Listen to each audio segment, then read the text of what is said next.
Bapak-bapak, ibu-ibu, saudara-saudara kaum muslimin rahimakumullah. Di dalam kehidupan kita sebagai seorang muslim, minimal 5 kali dalam sehari semalam kita mendengar seruan untuk mendirikan solat yang disebut azan. Ada kalimat menarik di dalam kalimat azan itu, yakni seruan hayya 'alal falah, marilah menuju kepada keberuntungan, marilah meraih kemenangan. Seruan ini adalah kecenderungan dari setiap manusia, apapun warna kulitnya. Artinya, setiap orang dalam hidup selalu ingin meraih dan mencari kemenangan. Kemenangan akan melahirkan kepuasan batin, dan kepuasan batin memberikan kebahagiaan. Sedangkan kekalahan melahirkan penderitaan batin, dan penderitaan batin menjerumuskan seseorang di dalam berbagai bentuk kerugian. Jikalau inilah seruan azan, maka masalahnya ialah apa yang menyebabkan kita meraih kemenangan. Al-Quranul Karim memberikan tuntunan dan ajaran kepada kita bahwa orang-orang yang memperoleh kemenangan itu tidak lain adalah orang-orang yang bertakwa. Hanyalah mereka yang bertakwa kepada Allah Subhanahu wa ta'ala pada akhirnya akan tampil sebagai pemenang. Lalu siapa orang yang bertakwa itu? Dijelaskan dalam awal-awal Al-Baqarah, orang yang bertakwa yang akan meraih kemenangan. Pertama, allazina yu'minuna bil ghaib, yaitu orang-orang yang beriman kepada yang gaib, percaya bahwa ada alam yang gaib, alam yang abstrak, alam yang tidak bisa dijangkau oleh salah satu daripada panca indera kita. Mereka percaya dan beriman kepada adanya malaikat, beriman kepada adanya iblis dan jin, beriman kepada adanya alam kubur, beriman kepada adanya alam mahsyar, beriman kepada adanya alam akhirat, beriman kepada adanya surga dan neraka. Beriman bukan cuma sekedar beriman dalam ucapan bibir saja, tetapi beriman yang nilai iman itu mampu mewarnai gerak dan gaya hidupnya. Iman yang meresap sampai ke tulang sumsum, kemudian memberikan dampak positif di dalam kehidupan manusia. Alam, kita tahu, adalah sesuatu yang selain Allah, dan Allah bukanlah alam. Apapun namanya selain daripada Allah, itu adalah alam. Alam pada hakikatnya terbagi menjadi dua. Ada alam syahadah, alam nyata, alam konkret, alam yang bisa dijangkau oleh salah satu indera kita. Kemudian ada alam ghaib, alam yang tidak bisa dijangkau oleh panca indera kita, alam metafisika, alam abstrak, alam yang wajib kita imani keberadaannya. Kita percaya bahwa malaikat itu ada, kita percaya kepada jin, bahwa jin itu ada, kita percaya kepada adanya iblis dan setan. Bukan percaya kepada iblis dan setannya, percaya bahwa iblis dan setan itu ada. Itu termasuk salah satu daripada sifat orang yang bertakwa kepada Allah. Saudara-saudara kaum muslimin rahimakumullah, kecenderungan pembangunan yang lebih bersifat materialistis biasanya menggeser aspek kehidupan rohani. Orang berpikir empiri, dan dalam pola pikir yang demikian maka alam gaib tidak lagi mendapat perhatian. Aspek kehidupan yang bersifat rohaniah malah mulai ditinggalkan. Akibatnya terjadilah kepincangan di dalam kehidupan kita. Pernah ada satu pengalaman pribadi dalam perjalanan kembali ke tanah air. Dalam pesawat di sebelah kanan saya duduklah seorang Jerman, namanya Heiner Simonsen. Iseng saya ajak kenalan, saya ajak ngobrol, saya tanya dia.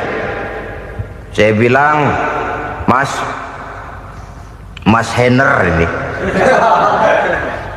kalau pesawat yang kita tumpangi ini jatuh ke bawah, kira-kira apa yang bakal terjadi, Mas? Dia bilang, kita semua akan mati. Begitu? Iya. Oke. Apa itu mati? Tanya saya. Dia bilang, untuk tahu apa itu mati, kita harus tahu lebih dahulu apa itu hidup. Saya pikir nih bule bisa ngomong juga. Baiklah kata saya. Apa hidup menurut Anda itu? Oh, hidup itu dia bilang, kalau seluruh anggota badan kita bekerja secara normal, paru-paru memompa darah secara normal, jantung berdetak secara normal, sel-sel tubuh bekerja secara fit, dan organisme tubuh hanya mau bekerja secara normal, dia bilang, kalau kita memberi makan yang cukup, menu yang teratur, dan gizi yang lengkap. Saya bilang, kesimpulannya apa, Ner? Dia jawab, hidup adalah dari tangan ke mulut. Life is from the hand to the mouth, kata dia. Hidup adalah dari tangan ke mulut. Jadi masalah hidup tidak lebih daripada masalah isi perut. Orang pergi pagi, pulang sore, peras keringat, banting tulang, perut yang dibelain. Saya bilang, you are wrong. Sampean salah, Ner. Kamu orang Islam bukan? Bukan. Pantas. Kenapa saya salah? Dia bilang, ya jelas salah. Salahnya di mana? Kamu ini manusia. Kalau hidup cuma dari tangan ke mulut, saya bilang, kambing di kampung saya juga begitu pikirannya, Ner. Itu kambing di kampung saya, asal perutnya kenyang, sudah hidup dia. Perkara besok bagaimana, lusa prospeknya macam mana, bulan depan ada apa, kambing nggak pernah mikir. Di kampung saya kambing juga pikirannya begitu. Kamu Kristen ya? Tadinya. Loh kok tadinya, lalu apa sekarang kamu ini? Dia bilang, sekarang saya netral. Saya tidak beragama, tapi saya percaya kepada Tuhan sebagai pencipta alam. Saya ingat benar dia bilang, I haven't any religious, but I believe to God as the creator of the world. Kenapa bisa netral begitu, Ner? Habis saya bingung katanya. Islam bilang Islam baik, Kristen bilang Kristen baik, Hindu Buddha bilang Hindu Buddha baik, semua agama baik. Saya netral sekalian, nggak beragama. Yang penting saya percaya kepada Tuhan. Saya bilang, Ner, kamu ini kayak orang mau beli celana, lalu bingung. Yang satu bilang Levi's bagus, yang satu bilang Blue Jean hebat, yang satu bilang Wool England hebat. Celana ini hebat, celana itu bagus, celana ini hebat. Semua celana bagus, kamu bingung. Akhirnya netral, tidak pakai celana. Itu juga salah. Saya pikir-pikir, kemudian saya melihat bahwa dua pola berpikir Heiner ini nampaknya sudah mulai menggejala di lingkungan masyarakat bangsa kita. Disadari atau tidak, secara jujur kita harus berkata, dua pola pemikiran Heiner ini mulai berkembang di tengah masyarakat bangsa kita. Pertama, pola pikir materialisme. Hidup adalah dari tangan ke mulut. Masalah hidup tidak lebih masalah isi perut. Itu yang perlu dibela, dan disitulah arti kehidupan. Pergi pagi, pulang sore, peras keringat, banting tulang untuk mempertahankan perut. Kalau sudah kemari cara orang berpikir, maka buat apa percaya kepada yang gaib? Untuk apa sholat? Untuk apa puasa? Untuk apa zakat? Untuk apa menghadiri majelis taklim? Tanpa kepercayaan kepada yang gaib, hidup berjalan menurut alur empiris dan materialis. Kalau sudah ke sana cara orang berpikir, biasanya orang lalu cenderung menghalalkan segala cara. Hanyalah orang yang percaya bahwa akhirat ada, hanyalah orang yang percaya bahwa alam kubur itu ada, hanyalah orang yang percaya bahwa malaikat itu ada, hidupnya akan lebih terarah dan terkendali. Karena kepercayaan kepada yang gaib, yang merupakan fase daripada kehidupan setelah hidup yang sekarang ini, mewarnai gerak pribadi seseorang di dalam dia melakukan kegiatan hidupnya. Pola berpikir materialisme, disadari atau tidak, mulai menggejala di lingkungan masyarakat bangsa kita. Hidup tidak lebih dari urusan tangan ke mulut, mulut ke tangan, tangan ke mulut. Asal perut sudah kenyang, hiduplah sudah. Perkara bagaimana prospek hari yang akan datang, bagaimana akhirat, tidak jadi persoalan. Ini yang oleh Nabi diperingatkan, ad-dunya sijnul mu'min wa jannatul kafir. Dunia adalah penjara bagi orang beriman dan surga bagi orang kafir. Dulu di zaman Belanda hadis ini pernah disalah tafsirkan, disalah artikan, digunakan sebagai senjata untuk mengkebiri dan membuat impoten umat Islam. Sudahlah umat Islam gak usah macam-macam, kata Belanda. Dunia ini kan penjara buat orang Islam, surga buat orang kafir. Di penjara jangan bertingkah.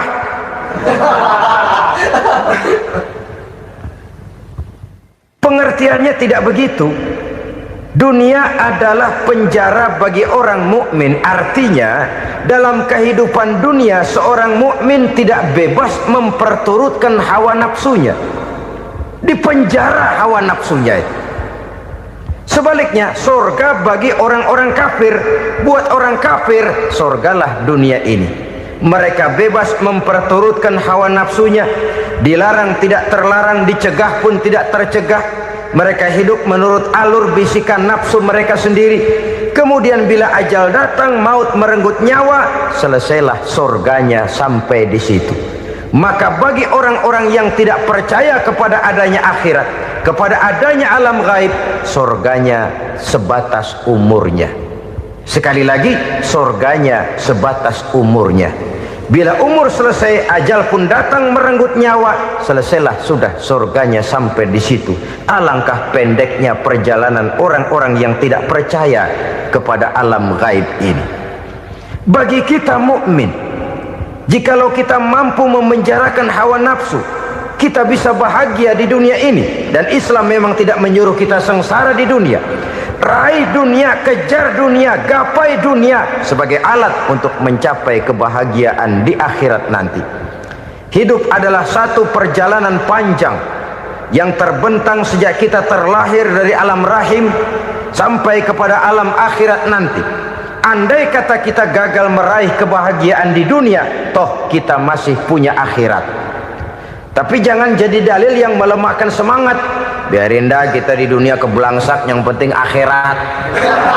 Akhirnya dunia benar-benar kebelangsak.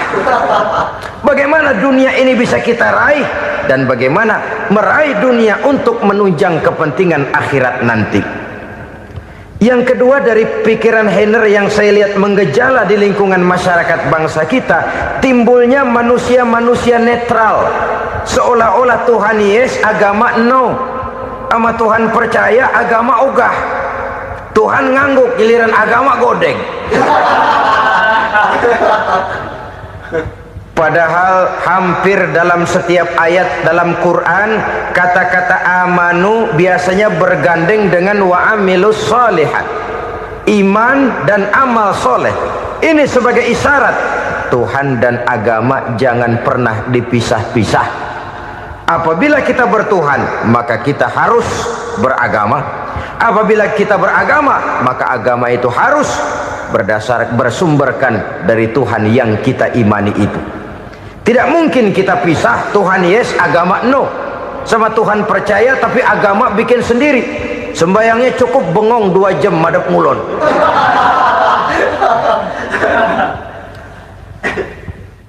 Saudara-saudara kaum muslimin rahimakumullah.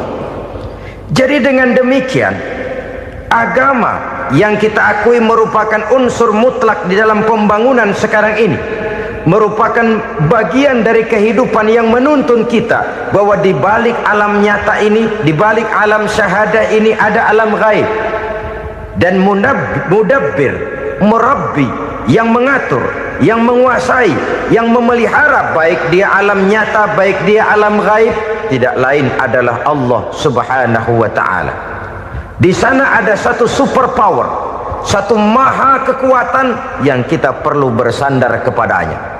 Sebagai makhluk nyata yang hidup di alam nyata, berbuatlah secara nyata sebagaimana harusnya kita berbuat. Karena Islam jelas bukan agamanya orang pemalas. Islam jelas bukan agamanya orang yang mengajarkan setelah selesai sholat boleh duduk, nggelenggem ayam-ayam, ndelohom, menghitung bintang di langit sambil menunggu keajaiban. Tidak. Islam adalah agama yang mengajarkan apabila sholat sudah selesai kamu kerjakan, bertebaranlah di permukaan bumi, cari karunia Tuhanmu. Jangan hidup berpangku tangan menunggu keajaiban, karena hidup bukan undian. Jangan berharap untung besar tanpa mau peras keringat. Tapi di sebalik itu toh kita juga harus yakin bahwa di sisi usaha nyata yang kita lakukan ada satu super power, satu maha kekuatan gaib yang menentukan berhasil dan tidaknya usaha kita. Kepercayaan kepada hal semacam inilah yang mendorong kita untuk mempunyai sandaran vertikal, agar jikalau usaha ini berhasil, kita tidak lupa diri dan lupa daratan. Jikalau usaha ini gagal, kita tidak putus asa dan buruk sangka, tidak cupik pandangan dan sempit hati, tapi mampu melihat persoalan dengan kacamata putih sambil husnuzon kepada Allah Subhanahu wa ta'ala. Kita percaya malaikat itu ada yang namanya Raqib dan Atid, mengawasi gerak hidup kita sampai kepada gerak hati kita. Ini memberikan sugesti agar kita berhati-hati, tidak sejengkal tanah pun kita bisa berlindung dari pengawasan Raqib dan Atid. Ada Munkar Nakir yang akan menyoal kita di alam kubur. Ada malaikat Malik, penjaga neraka. Ada malaikat Ridwan yang menjaga surga. Kita percaya kepada adanya jin, kita percaya kepada adanya setan, iblis. Percaya kepada adanya, bukan mempercayai si setan, si iblis lalu menjadikannya sebagai teman. Tidak. Percaya bahwa mereka itu ada dan merupakan makhluk Allah yang gaib, yang diciptakan Allah Azza wa Jalla. Kepercayaan kepada alam gaib memberikan motivasi terhadap gerak lahir manusia, sehingga dengan motivasi kepercayaan kepada yang gaib, gerak lahir jadi lebih terarah, jadi lebih terpelihara. Pernah seseorang bertanya, "Pak, apakah adanya akhirat bisa dibuktikan secara ilmiah?" Saya bilang tidak bisa, tidak bisa. Kenapa? Karena yang berangkat nggak pernah pulang kembali lagi. Kalau dia pulang kemari bisa kita tanya bagaimana enak di sono. Cuma secara moral saya katakan, lebih beruntung orang yang percaya kepada akhirat daripada yang tidak. Sekarang saudara percaya akhirat ada, lalu saudara baik-baik di dunia, sholat, puasa, zakat, menolong orang lain, menebarkan kebajikan. Saudara mati, andai kata akhirat tidak ada, toh dalam hidup saudara sudah berbuat baik. Paling tidak nama saudara akan dikenang sebagai orang baik. Sebaliknya, saudara percaya, kata saya, bahwa akhirat tidak ada, lalu hidup semau-maunya, tenggelam dalam maksiat dan munkarat, menentang Allah, tidak mau ruku dan sujud. Lalu saudara mati, kemudian akhirat ada, ayo mau apa? Bekal tidak punya. Jadi secara moral lebih beruntung orang yang percaya kepada adanya akhirat daripada yang tidak percaya. Dan itu alam gaib yang tidak bisa dibuktikan secara eksat. Jangankan untuk membuktikan seperti itu, dalam kehidupan sehari-hari saja yang kita rasakan tidak selalu berbentuk toh. Angin, bagaimana sih bentuknya angin? Kita tidak tahu. Merah, buktinya kalau dikerok merah. Yang merah itu kulit, yang kulit kita bukan anginnya. Sakit, rasa sakit itu ada, tapi bagaimana bentuk sakit kita nggak pernah tahu. Kalau kita makan cabai pedas, bagaimana bentuk pedas itu tidak ada, tapi rasa ada. Bentuk pedas hijau, cabenya bukan pedasnya. Tidak semua yang kita rasakan bisa kita gambarkan dalam bentuk yang konkret. Oleh karena itu, sekali lagi bahwa kepercayaan kepada alam yang gaib mampu memberikan satu sugesti yang menata kehidupan seseorang lebih lurus, lebih terarah, dan lebih terkendali. Maka wajar kalau kepercayaan kepada yang gaib mengantarkan seseorang untuk meraih kemenangan. Kenapa? Dia percaya kepada yang gaib, bahwa akhirat ada, bahwa alam kubur ada, bahwa pertanggungan jawab itu ada. Maka dia lalu tidak hidup saenae udele dewe, itu loh. Tidak hidup menurut seleranya sendiri, terarah, teratur. Ini cirinya yang pertama. Orang bertakwa yang akan meraih kemenangan, mereka beriman, mereka percaya kepada yang gaib. Bahkan hal-hal konkret saja selalu berangkat dari yang gaib. Saudara-saudara, para remaja, para pemuda sekarang ini tidak pernah tahu toh siapa yang akan jadi teman hidup saudara. Kita bisa saja ngerancang, mentargetkan, tapi toh akhirnya yang namanya jodoh bukan kekuasaan kita. Rezeki di luar kemampuan kita. Begitu juga ajal, maut, jodoh, ajal adalah contoh-contoh konkret bahwa pada akhirnya yang gaiblah yang menentukan. Bertahun-tahun ngelancong, emang jodoh seret nggak jadi.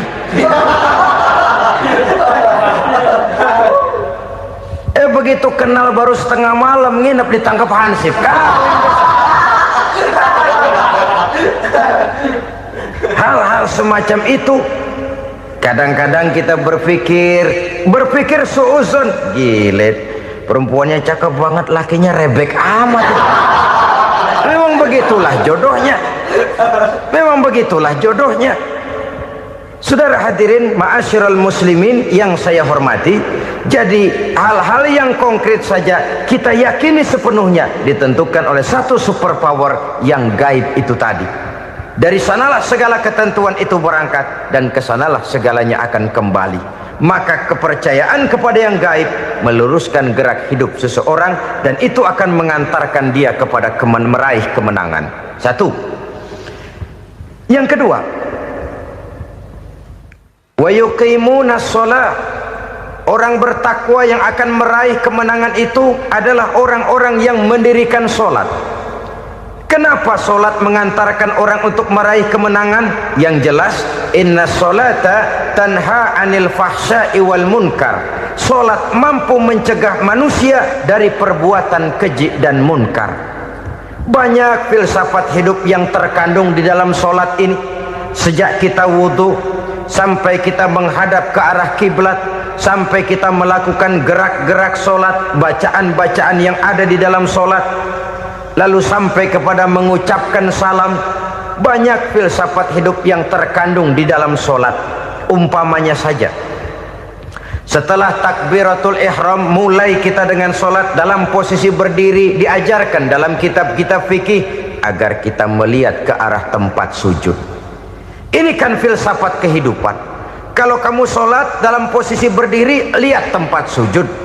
Jangan sholat mata jelalatan, sebab nanti bisa mengurangi kekhusyuan.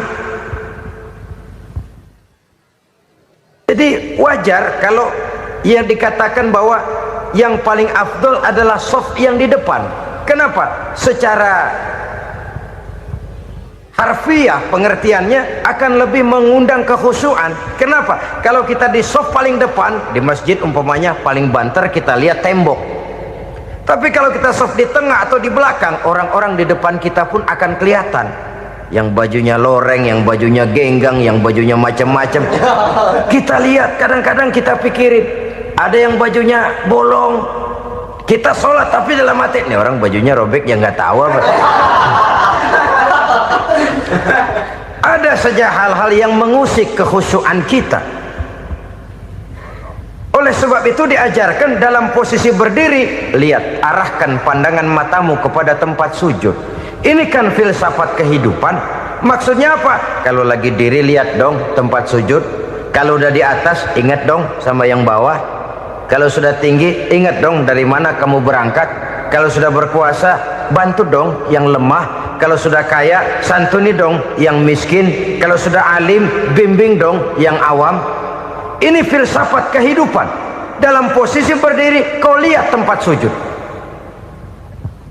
Ini akan melahirkan kepekaan sosial di mana seseorang mau tahu kepada orang lainnya. Bagaimanapun kaya kita, tinggi pangkat dan jabatan kita, jikalau hidup hanya untuk kepentingan perut sendiri saja, rasanya belum membawa manfaat di dalam kehidupan kita. Tapi efek yang tertinggi sesungguhnya, solat mencegah manusia dari perbuatan keji dan munkar.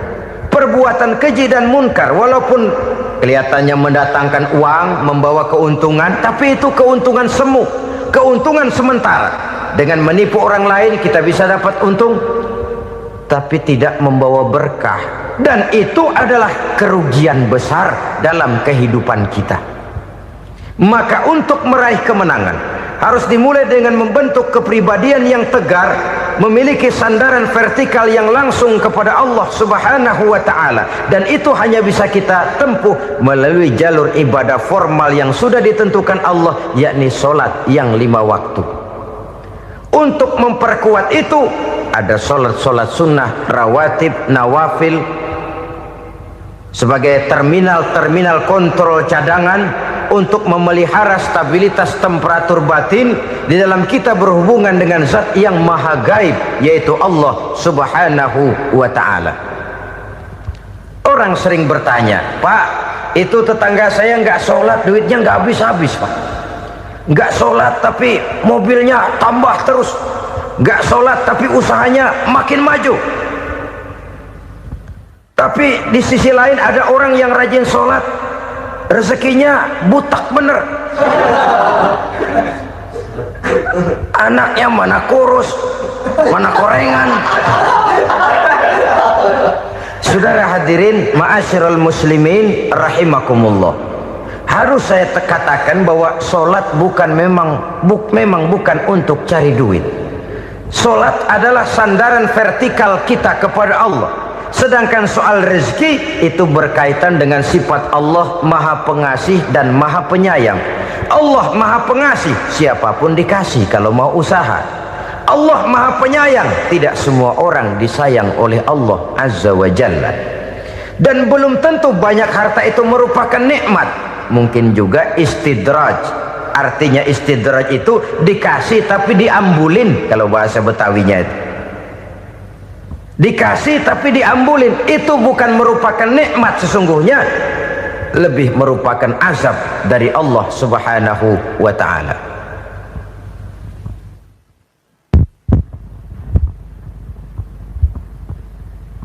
Agama mempunyai sistem solat, dan kita umat Islam telah dituntun oleh Allah Subhanahu wa ta'ala yang wajibnya 5 kali dalam sehari semalam mendirikan solat, dan itu tentu berada dalam jangkauan kemampuan manusia.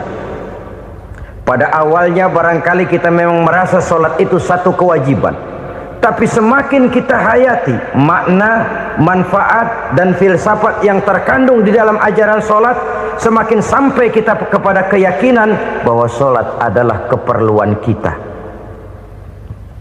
Sehingga pada waktu tertentu dinilai puncaknya, kita tidak lagi akan berkata saya wajib sholat, tapi kita akan berkata saya perlu sholat. Kalau kita sudah merasakan itu adalah keperluan kita, nah di sanalah kita baru akan merasakan ruginya kalau hal itu tidak kita laksanakan. Sepanjang kita masih berkata saya wajib sholat, kita akan lebih merasakan dia sebagai beban ketimbang sebagai keperluan. Yang jelas Allah tidak memerlukan ibadah yang kita laksanakan ini. Dengan kata lain, andai kata satu dunia penuh ini orang tidak ada yang sholat satu pun, Allah tidak akan turun dari jabatan Tuhan. Jangan lalu berpikir kalau kita ngambek se-RW kagak sembahyang Tuhan tekor kali ini ya. Tentu tidak. Itu perlunya kita, bukan perlunya Allah. Dan pada induknya kita akan berkata, saya perlu agama. Kalau secara induk kita sudah memerlukan agama, maka konsep-konsep yang ada di dalam ajaran agama itu pun adalah juga merupakan keperluan kita. Baik dia bernama sholat, baik dia bernama puasa, baik dia bernama zakat, baik dia bernama haji, seluruhnya adalah keperluan kita. Dan sesuatu yang kita perlukan apabila tidak kita laksanakan akan melahirkan kerugian di dalam kehidupan. Jangan heran kalau kita membaca riwayat perjalanan hidup para salafus soleh, orang-orang soleh. Ada yang tahajud sampai 100 rakaat, ada yang sholat malam kakinya sampai bengkak.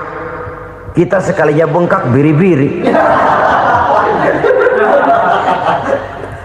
Ada yang sholat membaca surah dalam Al-Quran sampai khotam Quran. Kok mau? Mereka sudah merasakan itu keperluan. Itu saja soalnya. Satu saat pun jikalau kita merasa bahwa itu keperluan saya, kita pun akan melaksanakan seperti itu. Keperluan saya dalam kehidupan. Inilah yang kedua. Yang ketiga, orang bertakwa yang akan meraih kemenangan itu, wa mimma razaqnahum yunfikun. Mereka membelanjakan sebagian daripada rezeki yang diberikan Allah kepada mereka. Mereka infakkan di jalan Allah. Ada satu dialog menarik. Satu hari seorang anak muda bertemu dengan seorang kakek-kakek yang sudah dikenalnya baik. Bertanyalah anak muda ini, "Kek, umur kakek berapa tahun?" 15 tahun, kata si kakek. "Anak kakek berapa orang?" 1. "Harta kakek berapa banyak?" 15 juta. Si anak muda ini bengong, lalu protes, "Kok kakek bohongin saya?" "Kenapa?" "Saya tahu umur kakek 70 tahun. Kenapa ngaku 15? Saya tahu anak kakek 5. Kenapa bilang 1? Saya tahu kakek miliuner, miliaran uang kakek. Kenapa ngaku cuma 15 juta? Begini, kata si kakek tadi.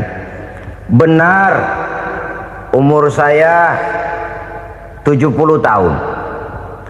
Tapi dari umur yang 70 tahun itu baru 15 tahun terakhir ini saya merasakan ibadah kepada Allah. Meninggalkan maksiat, jauh dari segala macam munkarat. Maka yang 15 tahun inilah yang benar-benar saya rasakan sebagai umur saya. Benar anak saya 5, tapi yang 4 susah diatur. Cuman 1 rasanya nih yang bakal jadi si buah hati belahan jantung berlanjut cerita penerus sejarah. Cuma 1 ini yang saya harapkan, yang akan jadi anak soleh, yang akan membuat saya menerima pensiunan pahala. Kalau yang 4 apek dah, nggak ada harapan. Yang 1 nyekek botol melulu. Oh begitu, iya. Lalu kenapa kakek bilang harta kakek cuma 15 juta padahal saya tahu kakek uangnya miliaran, depositonya banyak? Ya karena 15 juta itulah yang saya ingat yang pernah saya belanjakan di jalan Allah.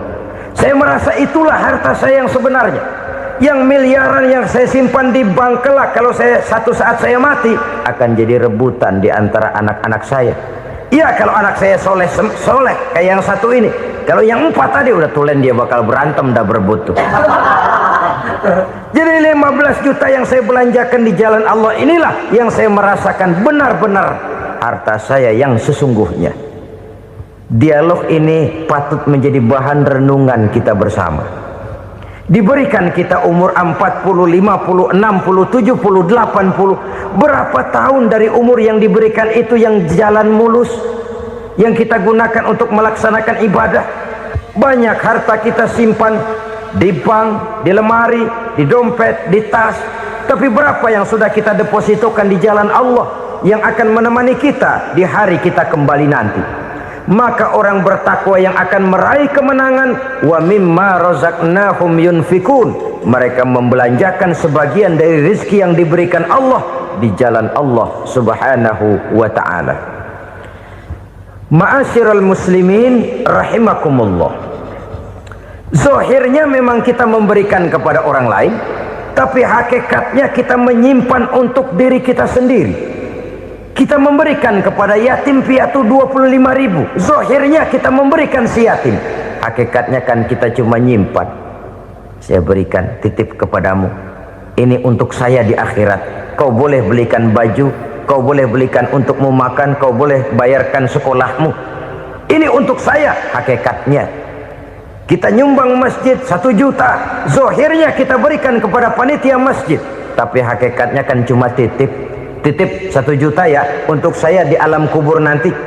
Silahkan kau boleh belikan semen, ini uang, belikan besi, belikan pasir, saya cuma sekedar titip untuk kepentingan saya. Hakikatnya kita cuma sekedar menitip. Sebagaimanapun pada hakikatnya, apapun yang kita miliki dalam kehidupan kan cuma sekedar hak guna pakai, bukan hak milik mutlak. Harta kita, rumah kita, kendaraan kita, kebun kita, pabrik kita, hak guna pakai saja. Hak milik mutlak cuma untuk Allah subhanahu wa ta'ala. Saudara-saudara kaum muslimin rahimakumullah, ini yang ketiga. Kemudian yang keempat, orang-orang bertakwa yang akan meraih kemenangan, allazina yu'minuna bima unzila ilaika, mereka yang beriman, mereka yang percaya kepada apa yang telah diturunkan kepadamu Muhammad, ay Al-Quran, yakni Al-Quranul Karim. Setelah percaya kepada yang gaib, mendirikan solat, kemudian menginfakkan sebagian dari rezeki yang diberikan Allah, mereka juga lalu percaya kepada yang diturunkan terhadap Nabi, yaitu tidak lain Al-Quranul Karim. Sekali lagi di sini, percaya bukan hanya sekedar percaya saja, tetapi percaya lalu menjadikan Al-Quran itu sebagai pedoman hidup. Sebab memang Al-Quran itu adalah GBHM, garis-garis besar haluan muslim. Apa yang harus kita lakukan, apa yang harus tidak kita lakukan, bagaimana mestinya kita bertingkah laku dan berbuat, seluruhnya tercantum di dalam Al-Quranul Karim.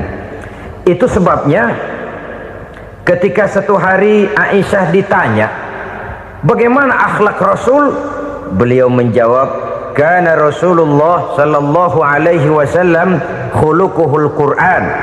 Akhlak daripada Rasulullah tidak lain adalah Al-Quran.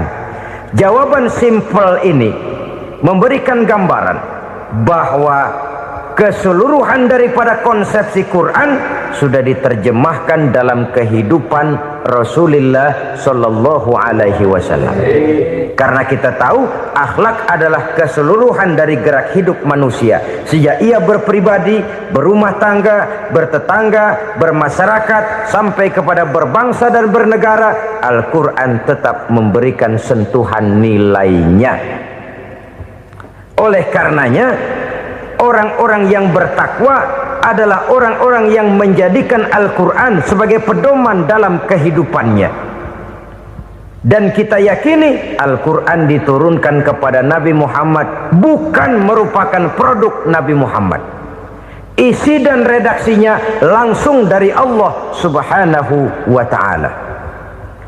Kemudian cirinya yang kelima, orang bertakwa yang akan meraih kemenangan itu, wa ma unzila min qablika, tidak hanya sekedar percaya kepada yang diturunkan terhadap Nabi Muhammad yaitu Al-Quran, mereka juga percaya kepada apa yang pernah diturunkan kepada para nabi, kepada para rasul sebelum Nabi Muhammad.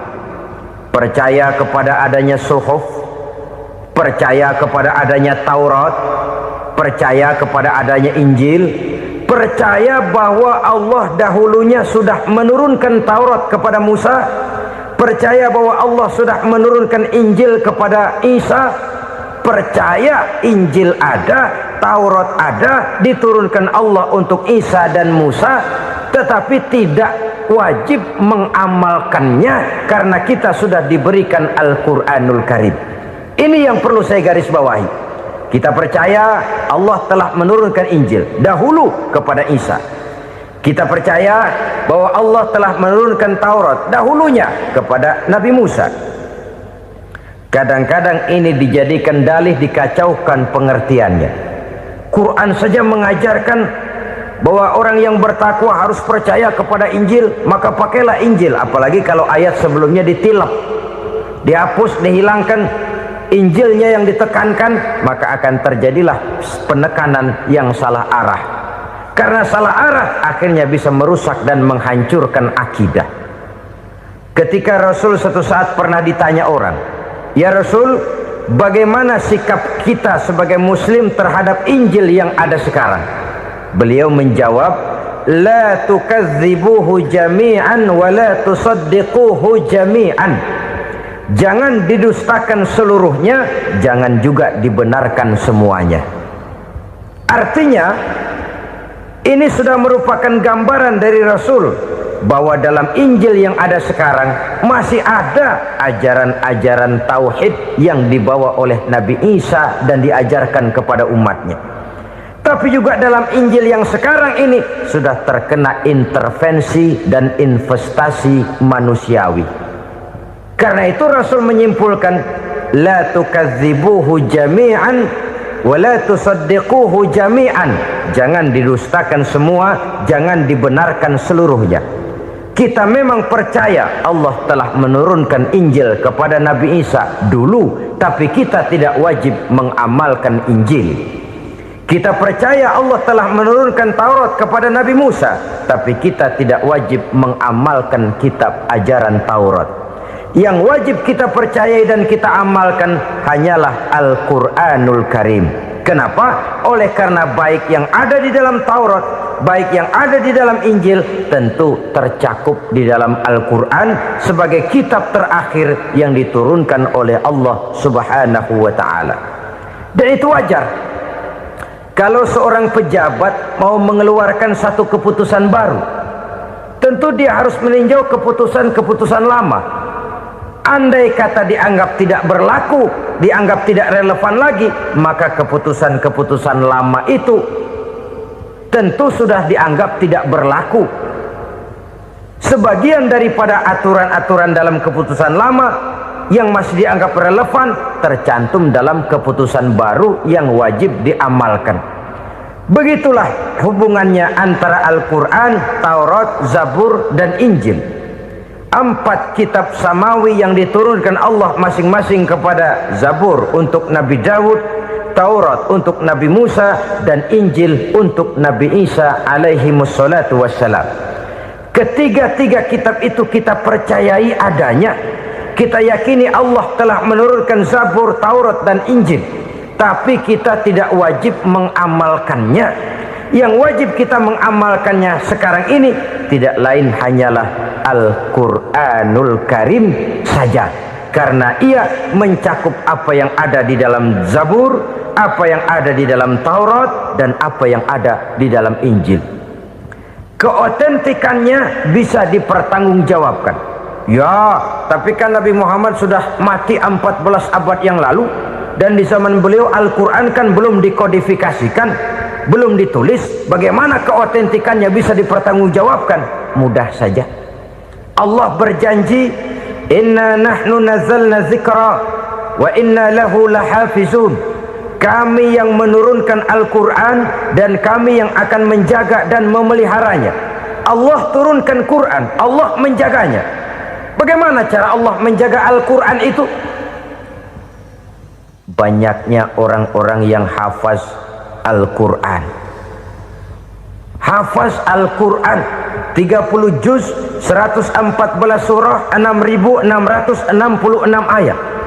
Sehingga jangankan satu kata, jangankan satu ayat, satu kalimat saja berubah sudah akan timbul reaksi dan mudah dimengerti. Kenapa? Banyak orang-orang yang hafaz Al-Quran. Sedangkan pada setiap akhir tahun biasanya malaikat Jibril selalu mengadakan checking terhadap ayat-ayat yang diturunkan pada waktu itu. Di zaman Nabi sendiri sudah ada usaha kodifikasi. Dan yang lebih luar biasa lagi, sampai hari ini tidak seorang pun mampu membuat satu ayat saja semacam Al-Quran. Ke bahasa manapun dia diterjemahkan, naskah aslinya tetap ikut, rujukan dasarnya tetap ada. Berdasarkan itu, maka tidak mungkin terjadi penyelewengan terhadap atau pemalsuan terhadap ayat-ayat Al-Quranul Karim. Kesuciannya, keotentikannya, kemurniannya bisa dipertanggungjawabkan.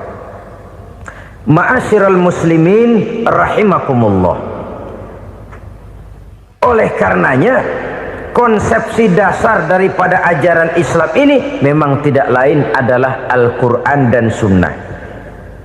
Isi daripada agama Islam yang merupakan iman, Islam dan ihsan, konsepsi dasarnya tidak lain adalah Al-Quran dan Sunnah Rasulullah Sallallahu Alaihi Wasallam. Maka yang kita perlukan sekarang ini adalah terjemahan Al-Quran di dalam kehidupan kita. Dengan demikian, maka gaya kehidupan yang lebih Qurani itulah yang kita dambakan. Kita perlu memang terjemahan Quran dalam bahasa Inggris, dalam bahasa Belanda, dalam bahasa Jepang, tapi yang lebih kita perlukan adalah terjemahan Quran di dalam kehidupan kita. Konsekuen, tidak memanipulasi, ringan sama kita jinjing, berat sama kita pikul. Jangan kalau lempengan ayat Quran tuh kira-kira enak diamalin, keras teriakan kita. Giliran kira-kira ayat Quran itu mukul kepala kita sendiri, diam kita. Itu ciri yang pernah disindir Allah dalam awal-awal Baqarah juga. Ciri beragamanya orang yang munafik. Kullama adha'a lahum masyawfi, kata Allah. Wa iza azlama alaihim qamu. Apabila terang mereka jalan, apabila gelap mereka berhenti. Artinya, kalau kira-kira di Islam nguntungin, rame-rame pada teriak Islam. Tapi ketika diminta untuk berjuang, ketika dituntut untuk berkorban, rame-rame mengundurkan diri. Nasib agama tidak ubahnya seperti daun pisang yang dikait orang di tepi jalan lantaran tak berpayung di ketika hari hujan. Manakala hujan usailah sudah, daun itu pun dicampakkan di tepi jalan, diinjak pula orang nan lalu. Artinya, orang menjadikan agama cuma sebagai lipstick, decoration only, tidak konsekuen. Hanya pada saat-saat kelihatannya Islam membawa keuntungan, rame-rame orang teriak-teriak tentang Islam. Tapi jikalau diminta berjuang, jikalau dituntut untuk berkorban, biasanya rame-rame juga mengundurkan diri. Jangan heran kalau mayoritas hitungan kita, tapi minoritas peranan kita. Kuantitas kita dalam jumlah, tapi dalam kualitas kita lebih sering jadi penonton daripada jadi pemain. Padahal itu sangat tidak boleh terjadi. Umat Islam di Indonesia harus bangkit. Umat Islam di Indonesia harus sadar akan keberadaannya. Tidak boleh hanya jadi penonton berpangku tangan, karena memang agama kita juga mengajarkan untuk konsekuen di dalam menjabarkan ajaran-ajaran daripada agama kita. Kita sering menjadi jatuh menjadi umat yang lemah oleh karena kita ini tidak pandai menggalang kebersamaan yang diakibatkan tidak konsekuennya kita. Diistilahkan bahwa umat Islam di dalam menggalang kebersamaannya itu harus seperti orang main sepak bola. Saudara-saudara kan tahu orang main sepak bola itu. Orang main sepak bola, kalau pertandingan belum dimulai sih silakan saja kumpul di luar lapangan, atur strategi yang baik. Tapi kalau pertandingan sudah dimulai, turun ke lapangan hijau, jangan kumpul terus. Ada sepak bola gotong royong, mundur-mundur rame-rame, depan ke depan kumpul melulu mainnya. Kalah.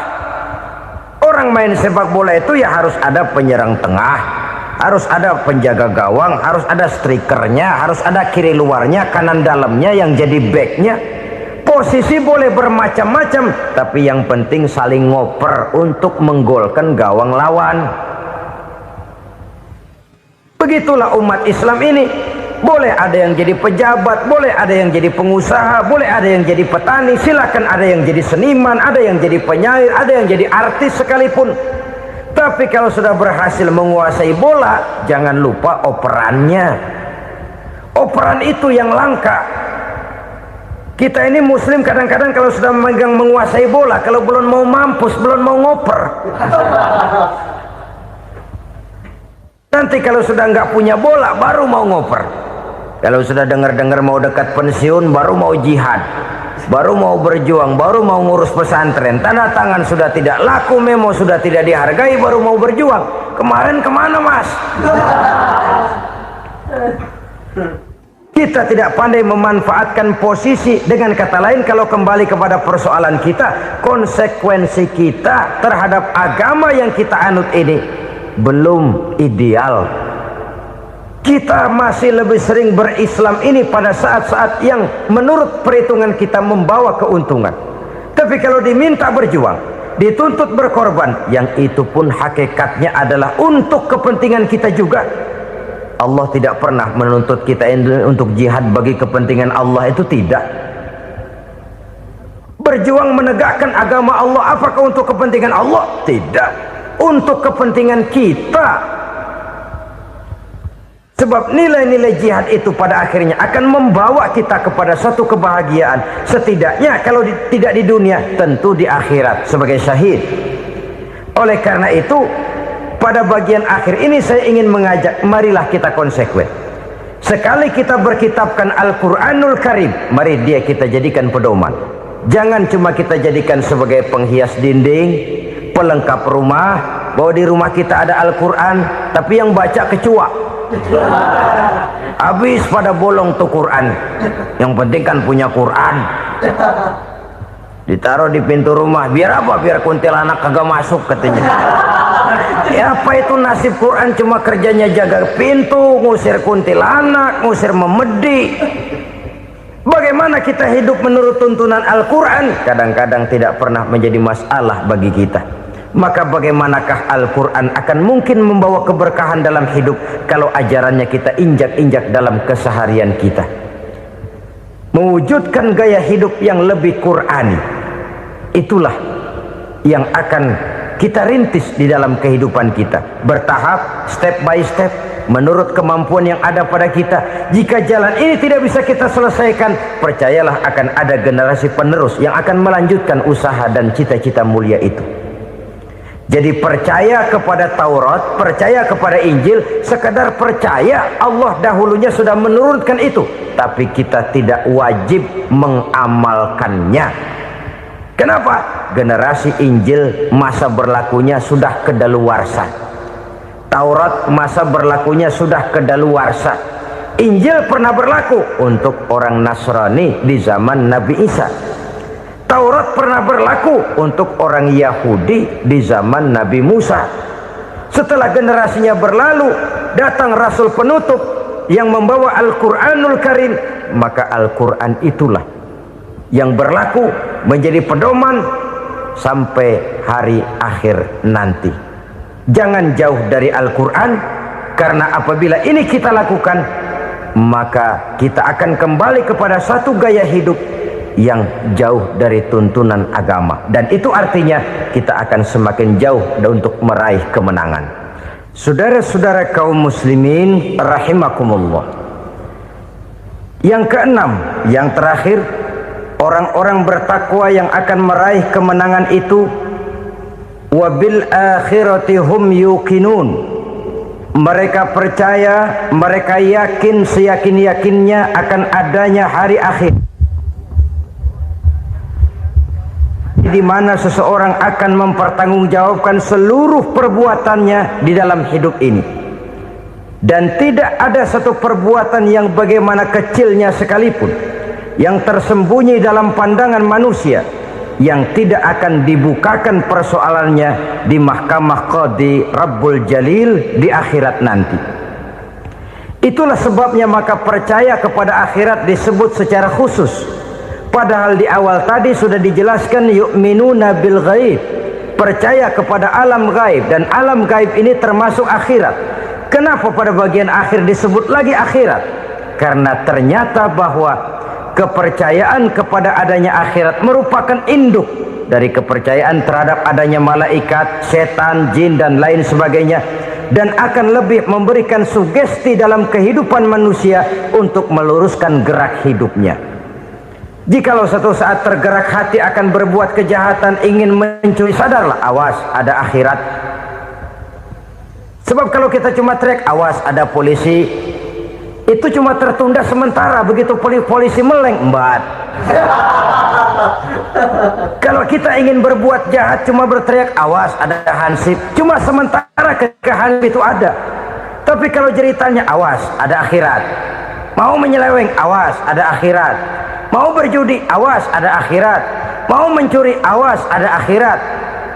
Keyakinan yang akan meluruskan gerak hidup manusia sehingga gerak itu jadi lebih terarah dan terkontrol, tidak merugikan baik diri sendiri, lebih-lebih orang lain. Ternyata bahwa kepercayaan kepadanya adanya hari akhirat sanggup menjadi sumber daya kontrol dari kehidupan manusia, sehingga ia tidak terjebak dalam perbuatan maksiat dan munkarat. Saudara-saudara kaum muslimin, inilah saja yang kita bicarakan pada pertemuan kali ini. Semoga Allah subhanahu wa ta'ala memberikan kekuatan zahir dan batin kepada kita untuk dapat meraih kemenangan dengan beriman kepada yang gaib, mendirikan solat, membelanjakan sebagian dari rezeki yang diberikan Allah, percaya kepada Al-Quran, beriman kepada kitab-kitab yang diturunkan sebelum Al-Quran, lalu meyakini adanya hari akhirat. Terima kasih.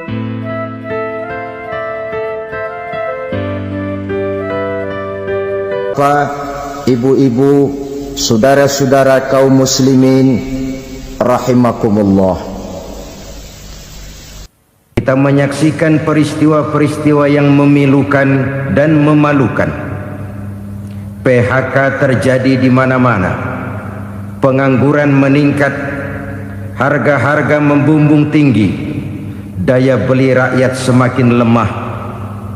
Sementara di bidang politik, kejadian-kejadian memberikan indikasi bahwa persatuan dan kesatuan kita sebagai bangsa dewasa ini tengah berada dalam ujian yang berat.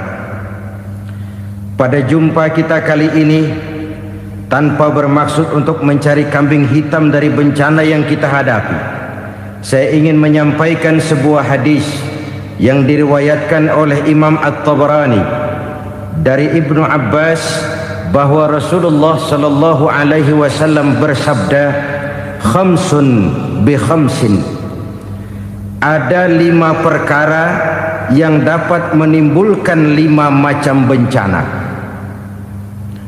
Mari kita renungi hadis ini satu demi satu sebagai bahan introspeksi buat kita semua dalam menghadapi bencana yang tengah berlaku sekarang ini. Yang pertama, ma naqasa qaumul ahda illa sullita alaihim aduwwuhum. Apabila suatu kaum sudah mengingkari janjinya, maka mereka pun akan dikuasai oleh musuh-musuh mereka. Sederhana saja nampak kalimat dalam hadis ini. Apabila orang sudah mengingkari janji, mereka akan dikuasai oleh musuh-musuh mereka sendiri. Dan musuh kita yang paling utama saat ini adalah kemiskinan dan kebodohan. Kenapa itu terjadi? Karena kita mengingkari janji kita sendiri. Di saat awal-awal berdirinya Orde Baru, kita pernah berjanji untuk melaksanakan Pancasila dan Undang-Undang Dasar 45 secara murni dan konsekuen. Kita berjanji bahwa kita akan menegakkan pemerintah yang bersih dan berwibawa. Itu semua pada permulaannya. Waktu demi waktu berjalan, kita lupa dengan janji yang kita ucapkan itu. Ketuhanan yang Maha Esa kita ucapkan, tapi kesetanan yang luar biasa yang kita lakukan. Kemanusiaan yang adil dan beradab yang kita dengungkan, tetapi kemanusiaan zalim dan biadab yang kita praktekkan. Sederhana saja saudara, hampir setiap pejabat pada posisi-posisi kunci, di awal-awal ia memangku jabatan itu, biasanya ia mengucapkan sumpah dengan lafaz demi Allah, bahwa dalam melaksanakan jabatan ini saya tidak akan menerima hadiah atau pemberian dalam bentuk apapun. Itu pada permulaannya. Lama-lama rupanya hadiah itu asik juga, mulai diterima. Lama-lama dirasa kurang, mulai menagih. Dan akhirnya terjadilah praktek yang disebut suap menyuap, semir menyemir, dan lain sebagainya. Kalau ini sudah menjadi kenyataan, bagaimana kita mau menegakkan pemerintah yang bersih dan berwibawa? Undang-Undang Dasar 45 menyatakan bahwa bumi, air, dan seluruh kekayaan negara dikelola oleh negara bagi sebesar-besar kemakmuran rakyat. Yang terjadi adalah bahwa kita merasa mewakili rakyat untuk menikmati harta dan kekayaan negara, sehingga rakyat banyak tidak bisa ikut menikmatinya. Menumpuklah harta itu sehingga terjadilah pepatah, gunung ditimbun, sumur digali. Yang kaya semakin kaya, yang miskin semakin terpuruk. Kita ingkar dengan janji yang kita ucapkan di awal-awal kita bergerak. Kita ingkar dengan janji pada saat kita mengatakannya dengan menyebut nama Allah, dengan mempertaruhkan nama Tuhan. Sehingga pada akhirnya jabatan pun mengalami tender. Sudah menjadi rahasia umum. Orang mau jadi lurah mesti mengeluarkan uang, mau jadi camat mesti mengeluarkan uang, mau jadi wali kota, bupati, bahkan gubernur, itu ada pasarannya. Secara logika, kalau orang memperoleh satu jabatan karena banyak mengeluarkan uang, tentu pada saat ia mengeluarkan uang, ia sudah punya pemikiran, modal pasti pulang, modal pasti kembali. Kalau orang memperoleh suatu jabatan karena banyak mengeluarkan uang, maka langkah pertama yang dia lakukan setelah memangku jabatan itu ialah bagaimana uang bisa kembali, bagaimana modal bisa pulang. Kalau modal sudah pulang, pikiran berikutnya bagaimana supaya dapat untung. Lalu kapan mau bekerja untuk kepentingan rakyat? Itu nomor 18.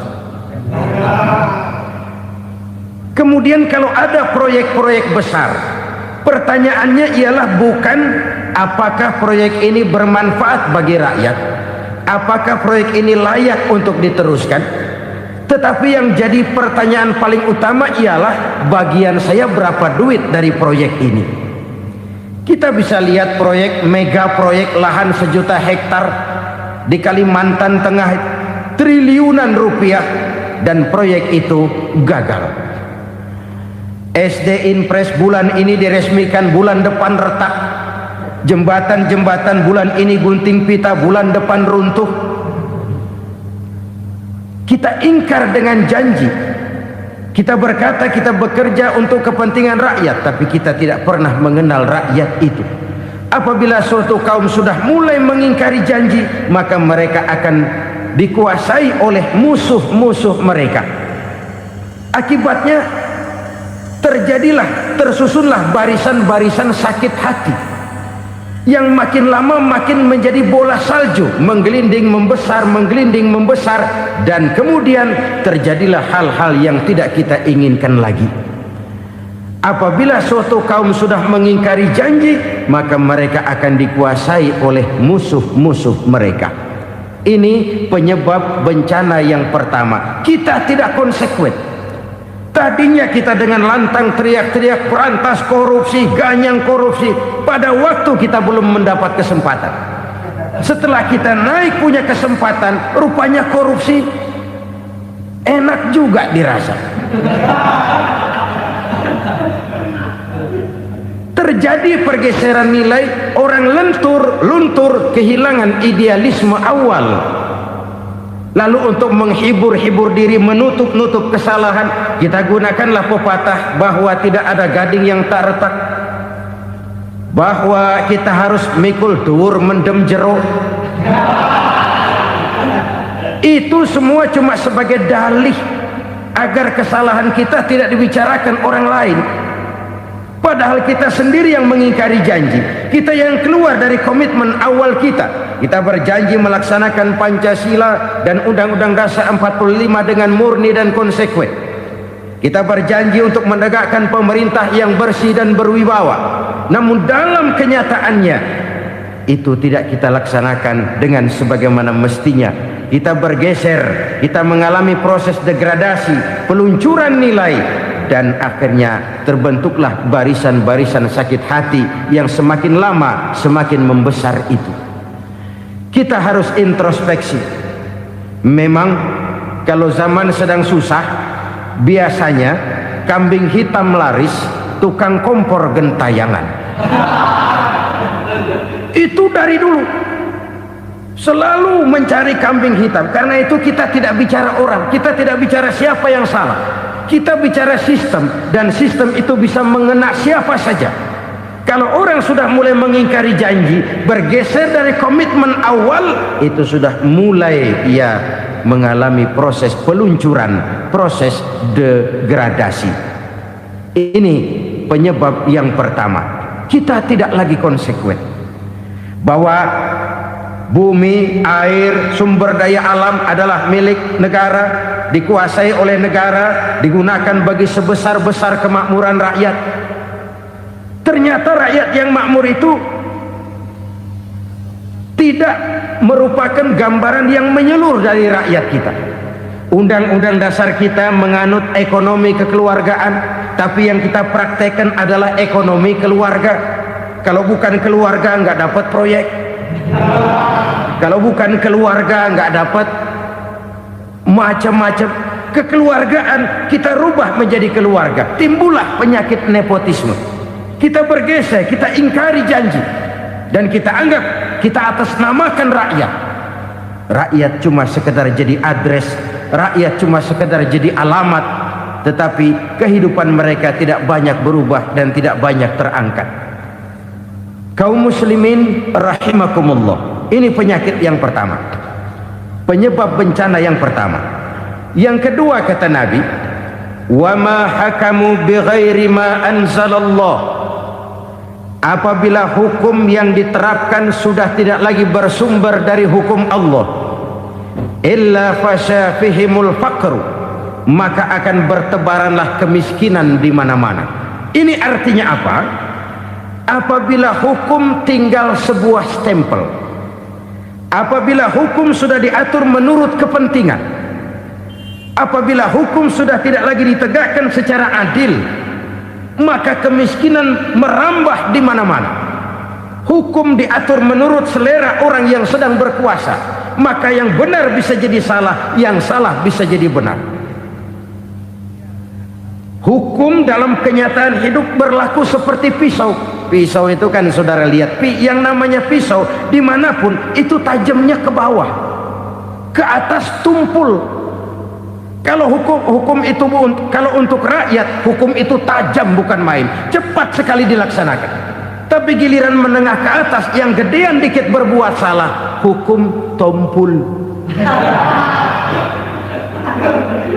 Hukum pura-pura tidak dengar. Akibatnya terluka rasa keadilan rakyat.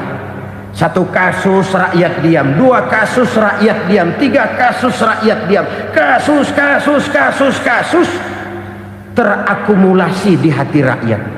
Luka rasa keadilan, dan itu menjadi sumber bencana. Penjarahan, kita tidak setuju itu, tapi kita harus melihat kausalnya. Itu kan tidak berdiri sendiri. Itu kan karena terlukanya rasa keadilan rakyat, melihat kesempatan ini tidak merata. Kalau rakyat ini yang ngajukan kredit ke bank, walaupun jumlahnya cuma jutaan, ratusan ribu, susahnya 17 setan.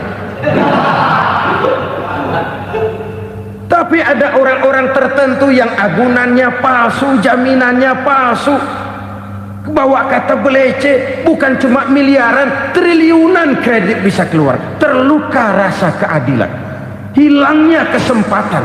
Rakyat cuma dapat kesempitan, jarang dapat kesempatan. Dari lukanya rasa keadilan ini. Memang ya entah lipstick, entah basa-basi, dibentuklah tim ini, dibentuklah badan pengawas ini, dibentuklah tim ini.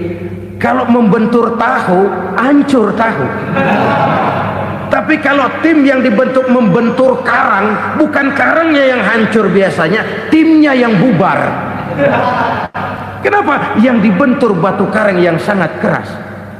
Kita main-main dengan hukum. Kita tidak konsekuen dengan hukum. Luka rasa keadilan dan itu terakumulasi. Edi Tamsil, rakyat tahu, terakumulasi. Menguap begitu saja. Kasus-kasus lain rakyat tahu, menguap begitu saja. Ketidakadilan terakumulasi, mengendap di hati rakyat, menunggu ledakan. Pada saat sumbu meledak, rakyat tidak bisa dibendung lagi. Oke, kita tidak setuju dengan penjarahan, tapi jangan melihat itu sebagai peristiwa yang berdiri sendiri. Kenapa itu terjadi? Kausalnya kenapa? Oke, kita tidak setuju memang, tapi yang dijarah oleh rakyat kan memang cuma untuk perut. Yang dijarahkan beras, yang dijarahkan televisi, yang dijarahkan kulkas yang masih bisa dihitung, yang memang real untuk kebutuhan rakyat.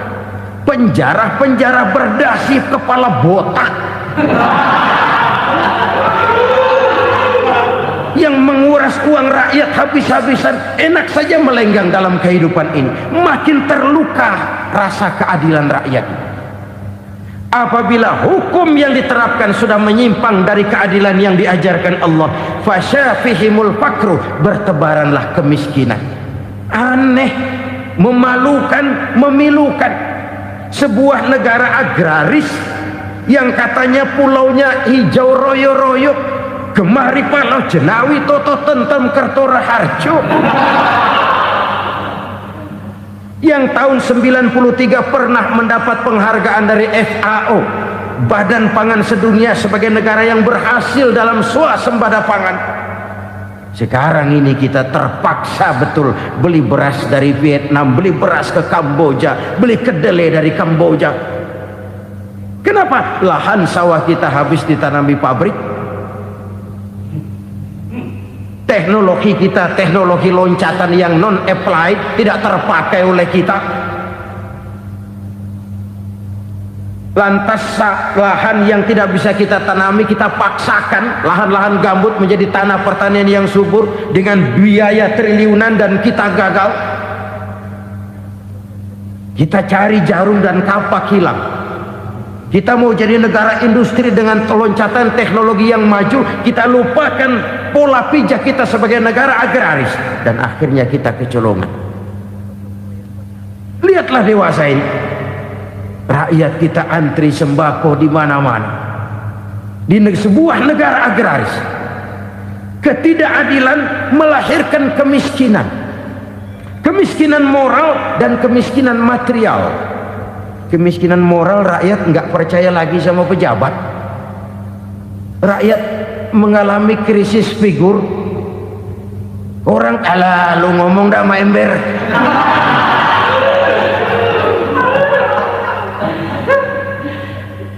Penataran yang menghabiskan biaya miliaran itu melahirkan pejabat-pejabat korup. Pengawasan yang menghabiskan biaya miliaran itu ternyata impoten, mandul. Kemiskinan moral. Jujur saya berkata, saudara-saudara, setelah pintu reformasi dibuka, itu yang masuk memang macam-macam. Ada yang memang punya tujuan murni, konsekuen, dan punya konsep. Ada yang nunggu di tikungan, begitu mobil lewat nyamber pintu, berangkat ikut reformasi. Ada yang memanfaatkan momentum, mumpung, untuk nyampein unek-unek, ngerti nggak, pokoknya ngomong. Sehingga keadaan semakin rancu, kebingungan semakin menjadi-jadi, masalah yang paling urgen tidak terselesaikan. Sekarang ini orang berpikir mendingan jadi pala ular daripada jadi buntut macan. Buntut macan memang hebat macan, tapi kalau buntutnya cuma ugel-ugel di belakang buat apa? Mendingan jadi pala ular kecil juga nyaplok. Artinya ya biar kecil juga kalau punya partai kan gagah. Lalu rame-rame bikin partai kayak bikin arisan. Orang makin mengalami dislokasi. Semua mau jadi pahlawan, semua mau nomor satu, semua ngomong iya kalau bidangnya, kalau bukan makin rancu. Marilah lewat kesempatan ini saya mengajak kita untuk tahu diri. Biarkan politisi ngomong politik, biarkan ekonom menata ekonomi, biarkan praktisi bicara soal hukum, biarkan rakyat munajat, istighfar, mohon pertolongan Allah. Tahu diri kita. Kalau memang ayam, kukuruyuk aja dah. Kalau memang kucing, ayo ngeong. Kalau kambing, silahkan ngembe. Udah tahu ayam, ngeong bunyinya. Suaranya palas, orang nggak ngerti, bingung, makin menjadi-jadi. Ibarat kesebelasan sepak bola bangsa kita sekarang ini, rame-rame mau bikin gol, kiper ikut nyerang sekarang. Memilukan dan bahkan memalukan. Wa ma hakamu bighairi ma anzalallah illa fasyafihimul fakru. Kalau hukum yang diterapkan sudah menyimpang dari keadilan yang diajarkan Allah, bertebaranlah kemiskinan di mana-mana. Coba sekarang ini yang punya duit bingung, apalagi yang kagak punya duit. Yang pengusaha gede ngeluh, apalagi yang pengusaha pas-pasan. Yang kagak punya beras, yang punya beras saja masih bingung, apalagi yang nggak punya beras. Ini sudah demikian merata. Dulu kita kagum mendengar konglomerat kelas buadah, kelas-kelas yang seakan-akan cuma ada dalam khayalan mereka, punya kekayaan miliaran dolar, triliunan. Sudahlah, seolah-olah nggak terjangkau sama kita. Weh, ternyata yang gede-gede itu juga gede utangnya. Dan rontok satu demi satu. Ternyata rakyat selama ini cuma dialamatkan, cuma dijadikan address. Rakyat yang tidak banyak ngerti persoalan ini harus menanggung hidup ini begini berat, harus menanggung beban hidup ini begini tinggi. Daya beli semakin lemah, semakin terpuruk dan terpuruk, sedang keadaan belum juga banyak berubah. Yang hutang sama luar negeri itu kan bukan rakyat kecil, Ciano. Yang banyak nyimpen dolar juga kan Ciano. Rakyat kecil bocah kampung mah jangankan nyimpen dolar, ngelihat juga tumben. Kemana kita mesti bercermin? Sekali lagi saya mengatakan maaf, kita tidak bermaksud mencari kambing hitam. Karena itu kita tidak bicara orang, kita bicara sistem, kita bicara keadaan. Beginilah yang dikatakan Nabi, penyebab timbulnya bencana, hukum yang ditegakkan tidak lagi berorientasi kepada keadilan, tapi berorientasi kepada kepentingan. Akhirnya bentuk hukum seperti pisau, tajam ke bawah, tumpul ke atas. Hukum cuma buat rakyat kecil, tetapi kelompok menengah ke atas kadang-kadang kebal dari perlakuan hukum. Maka bertebaranlah kemiskinan. Iya, kemiskinan moral berupa lukanya rasa keadilan. Kalau rasa keadilan terluka, orang kan nunggu kesempatan, saudara. Iya, dia nggak bisa ngomong, iya dia nggak sanggup action, iya dia nggak bisa tunjuk rasa, tapi hatinya kan kapan ada kesempatan, kapan ada waktu, tunggu. Hatinya mesti begitu. Sehingga begitu ada kesempatan, terjadilah hal-hal yang tidak terhindarkan. Dan itu ekses, bukan reformasi. Jangan seperti sebuah dialog saya dengan seorang abang beca. Saya bertanya, bang, ya, abang tahu nggak reformasi? Tahu. Ustadz, apa? Pembakaran.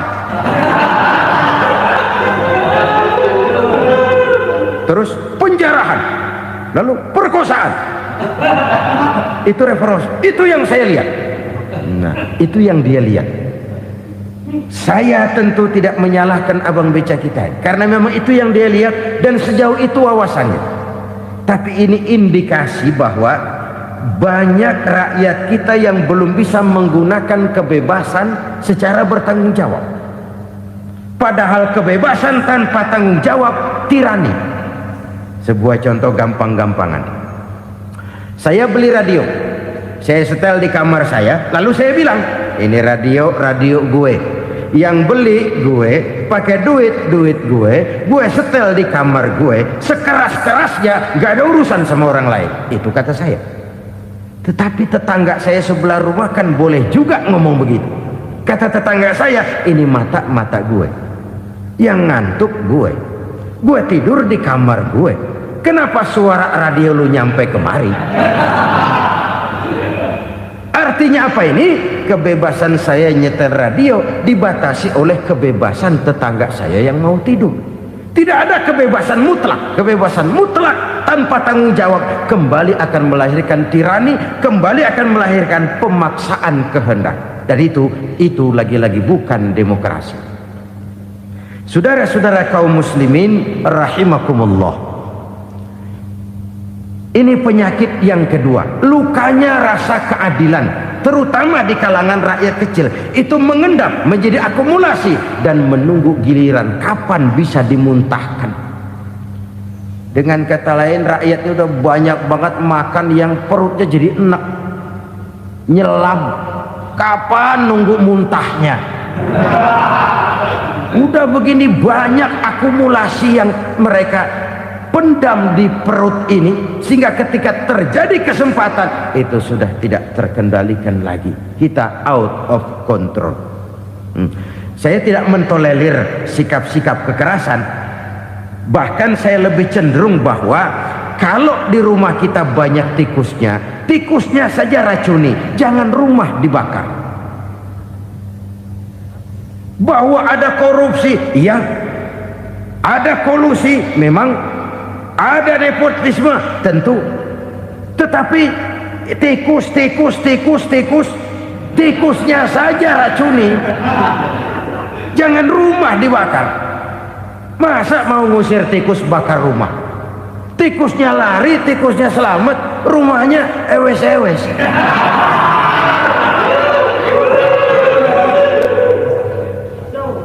Tikus selamat, rumah nggak punya. Masalah nggak terselesaikan dengan sebagaimana yang kita harapkan. Kita sepakat ini negara hukum, dan di hadapan hukum semua manusia itu sama. Itu prinsip yang diajarkan Allah. Al-musawat bainan nas fi takalifil ahkam. Semua manusia sama dalam berhadapan dengan hukum Allah Subhanahu wa ta'ala. Kalau hukum sudah pandang bulu, itu jelas yang enak yang banyak bulunya.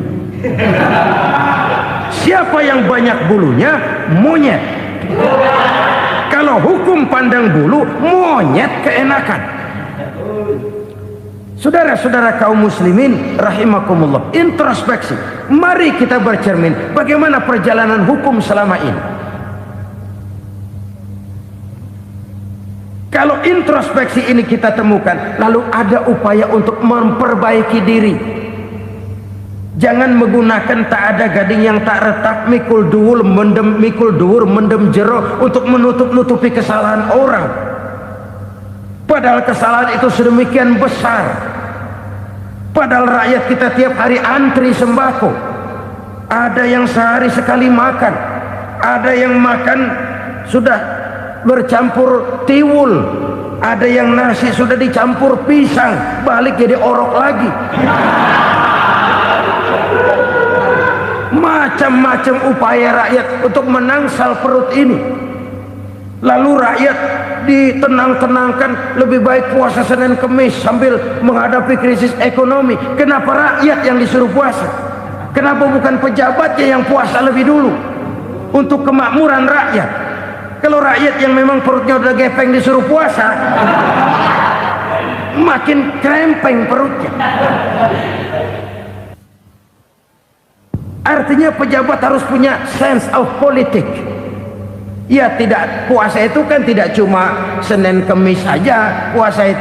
Puasa perasaan, puasa menghargai perasaan yang sedang kondisi yang sedang dihadapi oleh rakyat. Bagaimana rakyat yang tengah antri sembako melihat pejabatnya lewat dengan mobil yang harganya sampai 1 miliar. Oh, inilah pemimpin saya. Luka lagi rasa keadilannya.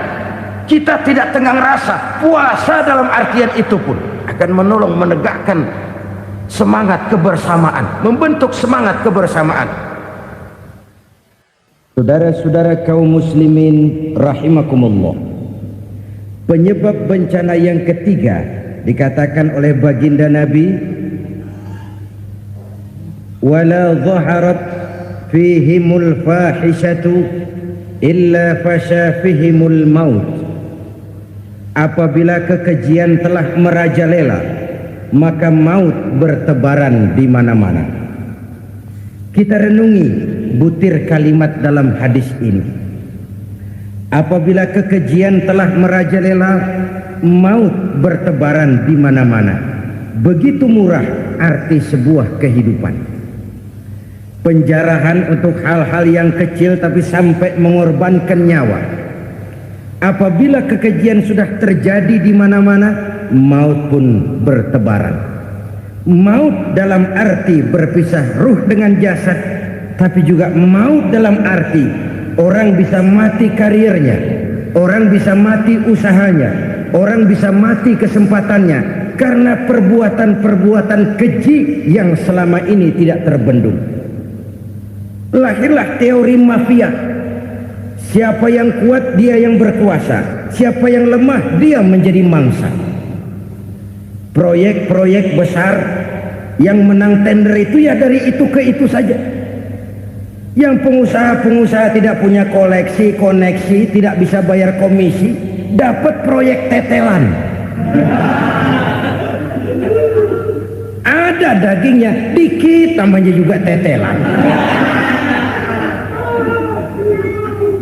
Dagingnya sudah habis disantap oleh meja. Sekian puluh meja dilalui, sekian puluh amplop dikeluarkan. Sehingga yang akhirnya ya tinggal tetelan itu tadi. Maka kualitas pekerjaan pun sudah bukan lagi jadi masalah. Demikianlah mafia-mafia ini bermunculan di mana-mana. Di pengadilan terkenallah mafia pengadilan. Hukum bisa dibeli, hukum bisa dipesan menurut kebutuhan sponsor. Mafia peradilan, mafia politik, mafia ekonomi, bahkan mafia agama yang menggunakan agama sebagai kedok, menggunakan agama sebagai dalih, menggunakan agama sebagai topeng untuk melancarkan maksud-maksud politiknya pun tidak tertutup kemungkinan. Apabila kekejian telah merajalela, maut bertebaran di mana-mana. Korupsi, kolusi, nepotisme itu bagian dari kekejian. Kita selama ini kalau mendengar maksiat, itu yang terbayang cuma judi, mabuk, zina. Ya itu maksiat. Tapi korupsi, kolusi, nepotisme itu juga maksiat dalam bentuk lain. Kalau ini sudah bertebaran, maka maut terjadi di mana-mana. Jangan bayangkan cuma mati orangnya, itu sih kewajiban. Yang menyakitkan itu orangnya masih hidup tapi dibikin mati, karirnya mati. Kenapa? Karena yang diperlukan bukan cuma orang pinter tapi orang taat. Biar pinter, kalau nggak taat minggir. Biar bodoh, kalau taat bisa nyenangin atasan, bisa nyemir, nyemur. Kumaha juragan wae aya nama. Itu yang kadang-kadang dapat penghargaan. Tidak ada prestasi kerja kecuali bikin senang orang di atas. Kita lihat di desa-desa jalan rusak. Kalau ada berita pejabat anak mau turun, jalan rata sekali. Sampai tanah dari mana aja dikeruk buat ngeratain tuh jalan. Pejabat pulang legok lagi jalanan. Katanya kita kerja buat rakyat, nyatanya kita cuma melayani atasan. Kenapa? Terjadi lingkaran setan. Seperti kata lagu Dul Sumbang itu. Mahasiswa takut sama dosen, dosen takut sama dekan, dekan takut sama rektor, rektor takut sama menteri, menteri takut sama presiden, presiden takut sama mahasiswa. Muter balik lagi, lingkaran setan, lingkaran setan. Saudara-saudara kaum muslimin rahimakumullah, kekejian yang merajalela, praktek-praktek mafia yang tertuang dalam kehidupan sehari-hari menyebabkan orang mati karirnya, jasad masih hidup, karir mati, itu menyakitkan. Mati bisnisnya. Rakyat kecil pernah senang ketika cengkeh booming, harganya bagus, rakyat banyak yang pergi haji. Lalu mau ditata, lahir tata niaga cengkeh, malah amburadul.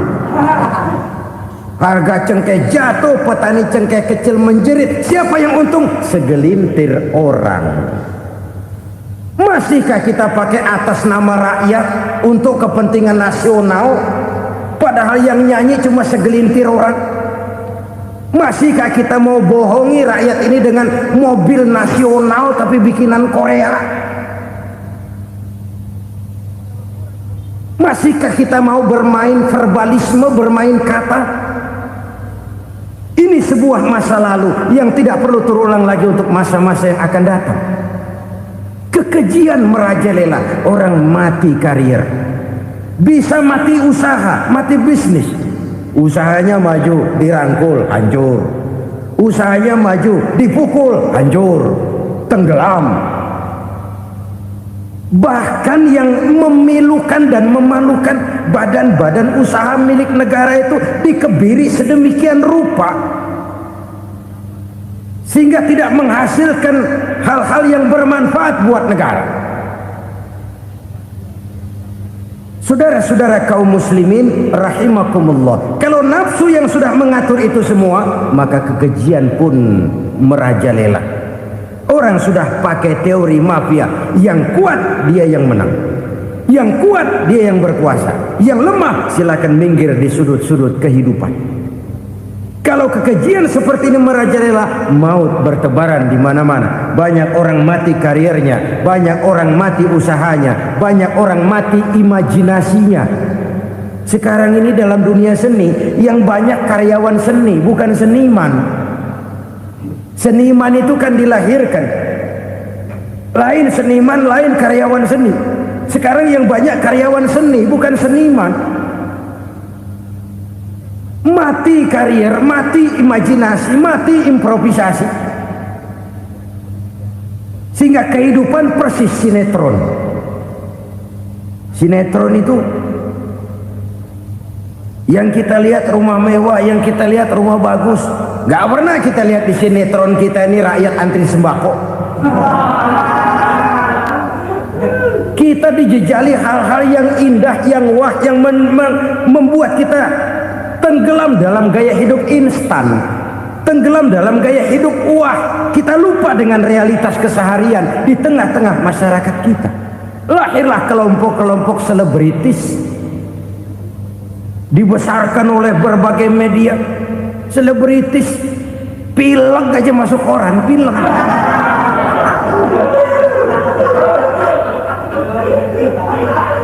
Rakyat yang pingsan antri beras nggak masuk koran. Rakyat yang semaput antri minyak nggak masuk koran. Selebritis panok masuk koran.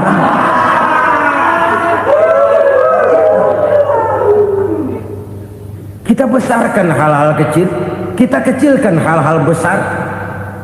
Kenapa? Kita mengejar oplah, kita profit oriented, tidak lagi berorientasi kepada realitas hidup yang kita hadapi ini. Kalau kekejian sudah merajalela, kata Nabi, maka maut bertebaran di mana-mana. Maut dalam artian maut, coba lihat sekarang begitu murah nyawa. Karena 1000 perak orang mau nusuk bunuh. Karena beras seliter orang khilaf, begitu murah kehidupan. Tapi kekejian dalam bentuk korupsi, kolusi, nepotisme, kekejian dalam bentuk itu mematikan karier, mematikan bisnis, mematikan imajinasi, mematikan kreativitas. Itu juga maut dalam bentuk lain akibat kekejaman lain. Ini penyebab yang ketiga. Yang keempat, penyebab bencana menurut baginda Rasul, wala tuffiful mikyala illa muni'un nabat. Apabila timbangan sudah dicurangi, maka tercegahlah tumbuh-tumbuhan. Apabila timbangan sudah mulai curang, maka terjadilah musim paceklik. Apabila bisnis sudah bergaya mafia tadi itu, kecurangan-kecurangan terjadi, tender di balik pintu, yang dimenangkan cuma kelompok-kelompok yang bisa memberikan presentasi yang besar, muni'un nabat, terjadilah paceklik. Paceklik, panen gagal, wereng ya wereng, kemarau panjang it's okay, air sulit iya, tetapi kan semua itu ada yang ngatur.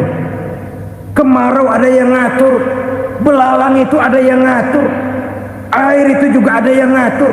Yang ngatur itu yang serba maha. Kalau ia murka melihat kecurangan timbangan, Allah itu kalau murka kan gampang saja, tinggal komandoin balang, lang hancurin tuh sawah. Konvoy belalang, konvoy. Allah tinggal ngutik angin El Nino, mampir lo ke Indonesia, hujan gak turun-turun, kemarau panjang.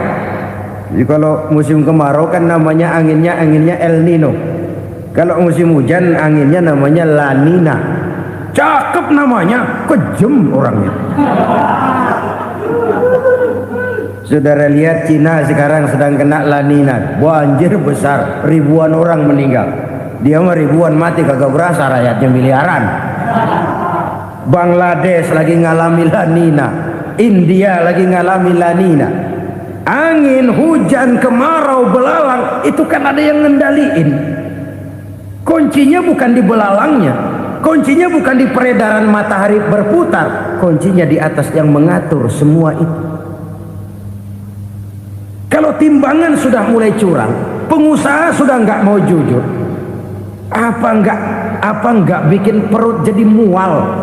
Begitu rakyat antri sembako pingsan nggak dapat beras, sementara beras ditumpuk-tumpuk sampai membusuk. Kemana hati nuraninya? Kemana akal pikirannya? Kemana mereka yang berbuat atas nama rakyat tapi melihat rakyat susah tidak tergerak hatinya? Apabila timbangan sudah mulai dicurangi, bisnis sudah mulai melenceng, maka terjadilah paceklik. Sebuah negara yang berhasil dalam swasembada pangan, lalu sekarang menjadi negara yang rakyatnya antri untuk memperoleh kebutuhan pangan. Saudara-saudara kaum muslimin rahimakumullah, ini intinya adalah kecurangan. Kalau kecurangan sudah terjadi di mana-mana, dan ini milik siapa saja, bukan soal tempat, bukan soal jabatan, soal manusianya, SDM-nya. Kecurangan tidak cuma terjadi di kantor, di masjid bisa terjadi kecurangan. Korupsi tidak hanya bisa terjadi di kantor, di madrasah bisa ada korupsi. Faktor manusianya, ini soal SDM. Kecurangan yang besar tentu besar lagi kerugiannya. Kecurangan yang kecil, kecurangan sehari-hari, pedagang-pedagang kecil ngurangi timbangan, barang yang buruk dikatakan baik, yang baik dikatakan buruk, itu merugikan perorangan. Kecurangan yang besar merugikan bangsa dalam bentuk total, dalam bentuk seutuhnya.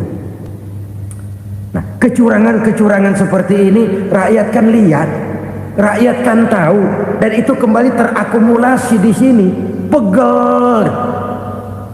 Dan jangan lupa, rakyat yang nggak ngomong itu, rakyat yang nggak bersuara itu, batinnya menjerit, jeritannya menggoncang aras, dan itu didengar Allah. Yadullah fauqal jamaah, kata Nabi. Tangan Tuhan di atas orang banyak. Jeritan hati rakyat menggoncang aras. Rakyat yang terlalu banyak dizolim, rakyat yang terlalu banyak dirugikan, ya rakyat yang terlalu banyak di atas namakan, menjerit batinnya, menggoncang aras, dan Allah bisa menggerakkan apa saja untuk membuat satu situasi. Allah bisa menggerakkan apa saja untuk membuat satu situasi. Saudara-saudara kaum muslimin rahimakumullah, ini faktor yang ketiga, timbulnya kecurangan.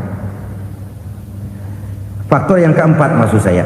Yang kelima, penyebab timbulnya bencana menurut baginda Nabi, wala muni'uz zakat wala muni'uz zakat illa hubbisa anhumul qatru. Apabila zakat enggan dibayar, maka tercegahlah qatrun. Qatrun ini kalau bahasa kita sembako. Maka tercegahlah kebutuhan-kebutuhan yang kita perlukan. Ini, kita tidak meragukan bahwa yang kita tuju adalah masyarakat yang adil dalam kemakmuran dan makmur dalam keadilan. Nah, antara kemakmuran dan keadilan ini memang sering tidak bisa berjalan seiring. Pada saat kemakmuran kita kejar, ekonomi kita pacu, ada nilai-nilai keadilan yang tertinggal.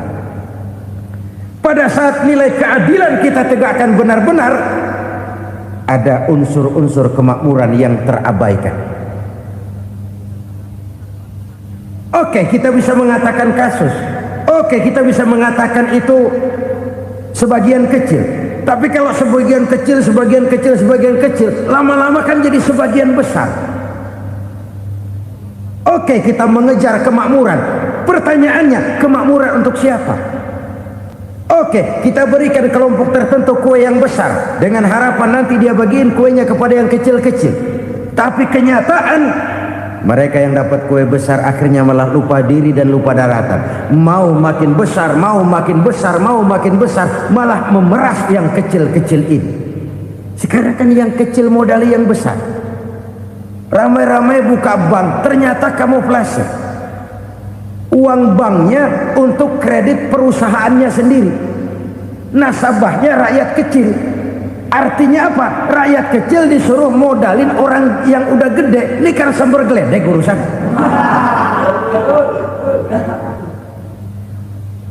Ini kan permainan apa lagi? Rakyat kecil suruh modali yang gede. Nasabahnya rakyat kecil, kumpulkan uangnya di bank, kucurkan kredit kepada perusahaannya sendiri. Bukankah itu rakyat kecil suruh modali yang gede? Sudah begitu kejamkah kita untuk meraih keuntungan dengan mengorbankan orang kecil ini? Sudah tidak bicara lagi kah nurani kita melihat penderitaan orang yang semakin susah ini?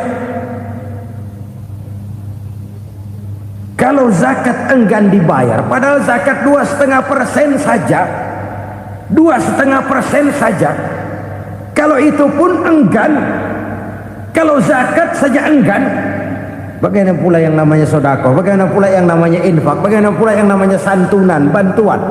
Kadang-kadang lipstick nyumbang si nyumbang, cuman nyolongnya lebih gede. Ini namanya sumbangan lipstick. Buat lipstick itu kan buat ngumpetin bibir pucat. Itu fungsi utama lipstick.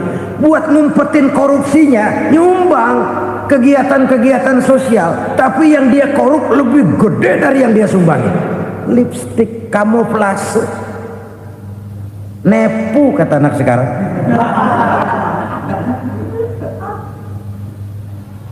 Saudara-saudara kaum muslimin rahimakumullah, demikian berat kewajiban zakat ini sampai di zaman Sayyidina Abu Bakar pernah keluar komando perangi orang yang enggan membayar zakat. Perangi, karena fungsi zakat adalah menjembatani antara si kaya dengan si miskin.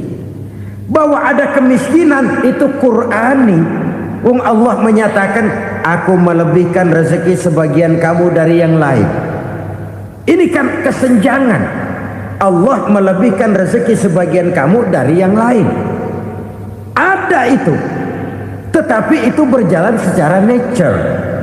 Nah, kalau direkayasa, yang kaya semakin kaya, yang miskin semakin terpuruk, yang sudah besar dapat proyek besar, yang kecil dapat tetelan. Ini kan rekayasa namanya. Kesenjangan yang direkayasa ini yang kita harus kikis. Nah, fungsi zakat menjembatani dari sisi sosial. Dari sisi pribadi, Nabi berpesan, zakku amwalakum biz zakat. Bersihkan hartamu dengan zakat. Sekarang ada istilah nyuci uang. Uang hasil korupsi itu bisa dicuci, dijadikan uang bersih. Bukan pakai rinso, bukan. Pakai politiknya koruptor, diolah sedemikian rupa sehingga jadi uang resmi. Sudah memutik, itu termasuk yang disebut kejahatan kerah putih, white collar crime. Kejahatan kerah putih, kejahatan pakai dasi, kejahatan kelas kakap. Makanya orang mendingan goblok kagak bener daripada pinter kagak bener. Goblok kagak bener itu gampang ngurusinnya. Pinter kagak bener, ini yang berabe bener ngurusinnya.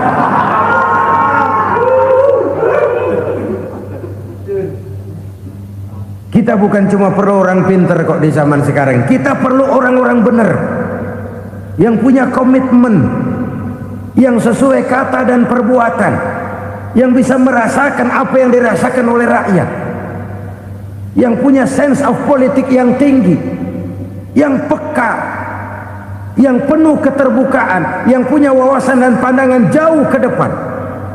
Dari sisi pribadi, zakat itu membersihkan harta kita. Ya, dia tercampur dengan yang subuhat, dia bahkan mungkin tercampur dengan sedikit-sedikit yang haram. Itu zakku amwalakum biz zakat. Bersihkan hartamu dengan zakat itu. Pada sisi sosial ia menjembatani, pada sisi pribadi ia membersihkan harta kita. Karena itu kalau kita minta berdoa minta rezeki, syarat rezeki itu halalan thayyiban wasi'an. Nggak pernah kurang dari 3 itu. Halal, bagus, banyak. Halal, bagus, tapi sedikit, susah ngaturnya. Halal, banyak, tapi kurang bagus. Buat apaan? Bagus, banyak, tapi haram. Enggak ada artinya. Sebab kata Imamul Ghazali, kalau kau terlalu suka memakan makanan yang haram, dikunyah masuk ke dalam perut besar, digiling oleh perut besar, menghasilkan energi, menggerakkan sel-sel pembuluh saraf, kau juga akan cenderung berpikir yang haram. Kalau sudah cenderung berpikir yang haram, perbuatan pun akan mengarah kepada perbuatan-perbuatan yang haram. Dulu waktu kelompok Jimbaran 200 konglomerat Indonesia kumpul, dihimbau supaya sekian persen kasih pengusaha-pengusaha lemah.